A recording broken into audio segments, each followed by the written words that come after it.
Social మీడియాలో రోజు ఏదో ఒక టాపిక్ రన్ అవుతూనే ఉంటుంది. మొన్నటికి మొన్న ఆడవాళ్ళ వస్త్రధారణ గురించి చెప్పిన వ్యక్తి మంచి అతనే చెప్పింది కూడా మంచి కోసమే. కానీ మంచిని గుర్తించే వాళ్ళు ఎవరు ఉంటారు చెప్పండి?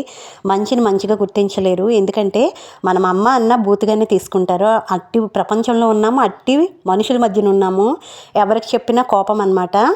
సో అలాంటి వాళ్ళకి చెప్పే కన్నా మనం కామ్గా ఉండడం మేలు. నాకు తెలిసి సజెషన్స్ ఎవ్వరికీ ఇవ్వకూడదు.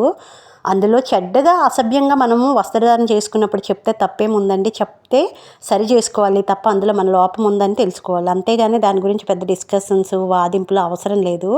నిన్నటికి నిన్న కుక్కల గురించి ఎక్కడ చూసినా కుక్కలు, వీధి కుక్కలు అనేవి పిల్లల్ని కరుస్తూనే ఉన్నాయి. పిల్లలు ఒంటరిగా ఆడుకోవడానికి లేదు, నలుగురి మధ్యన రోడ్ల మీద వెళ్ళడానికి లేదు. మాటికి ఎక్కడ చూసినా కుక్కలు పిల్లల్ని చంపి తినేస్తున్నాయి.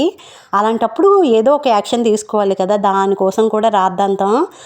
వీధి కుక్కలకి మనం ఇంట్లో పెంచుకునే కుక్కలకి చాలా తేడా ఉంది. ఇంటి కుక్కలు ఇంట్లోనే ఉంటాయి, బయట వాళ్ళకి హాని చేస్తుంది లేదో తర్వాత సంగతి. కానీ వీధిలో కుక్కలు చాలామంది పిల్లల్ని చంపేస్తున్నాయి.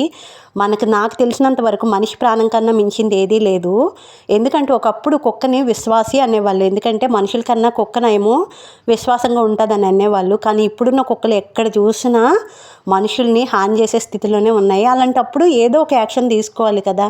మీరు దానికి అంత ఫీల్ అయిపోయి ఏదో మీ ఇంట్లో ఉన్న ప్రాణాలు తీసేసినట్టు ఫీల్ అయిపోవడం అనేది కరెక్ట్ కాదు. దాని గురించి వాదనలు కూడా వేస్ట్. ఎందుకంటే ఏదైనా ఒక మంచి పని చేస్తుంటే చెడ్డగా అడ్డపడే వాళ్ళకి అనేది కరెక్ట్ కాదు. ఎందుకంటే మొన్న మా బాబుకి పాలు తీసుకురమ్మని పిల్లలకు అలవాటు అవుద్ది కదా, వాళ్ళు ఇండివిజువాలిటీ నేర్చుకుంటారని పాలకు పంపించాను అంతే. మొదటి రోజు వెళ్ళాడు, రెండో రోజు అయితే కుక్క పైకి వచ్చేసింది మీదకి అరుచుకుంటూ. అప్పుడు నేను పైనుంచి అరిస్తే ఊరుకుంది. సో పిల్లల్ని కూడా స్వేచ్ఛగా ఆడుకోనివ్వలేము అలాంటి పరిస్థితిలో